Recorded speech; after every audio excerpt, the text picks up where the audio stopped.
ஏன் இங்கே உட்காந்து எக்ஸாம் எழுதிட்டுருக்கா? ஆ காட்டு, என்ன எக்ஸாமு? என்ன எக்ஸாம் பாப்பா? ஏன் இங்கே உட்காந்து எழுதிட்டுருக்கா? யார் இங்கே உட்காந்து எழுத சொன்னது? எந்த மிஸ்ஸு?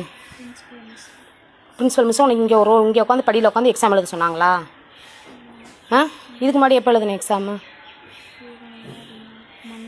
ஆ மண்டே இப்போ இங்கே தான் உட்காந்து எழுதுனியா? எந்த டெஸ்கில்? முன்னாடி உட்காந்து பாஸ்பரியில் தான் உட்காந்து எழுதுனியா? ஆ சரி எழுது. ஏன் மிஸ் ஒன்றும் சொல்லலையா? உள்ள கிளாஸ்க்குள்ளே உட்காரணும் உன்னை சொல்லலையா? ஆ புரியல. கிளாஸ் மிஸ் இங்கே கூப்பிட்டாங்க வர சொல்லி, அதுக்கப்புறம் பிரின்சிபல் மிஸ் இங்கேயே உட்காந்து சொல்லிட்டாங்க. பிரின்சிபல் மிஸ் உன்னை இங்கேயே உட்காந்து எழுத சொல்லிட்டாங்களா? ஆ ஏஜென்ட் பண்ணால் உள்ளே உட்காந்து ரூமில் உட்காந்து எழுதக்கூடாதாம்மா? வீதியில் உட்காந்து எழுதணுமா? ஆ இல்லையா?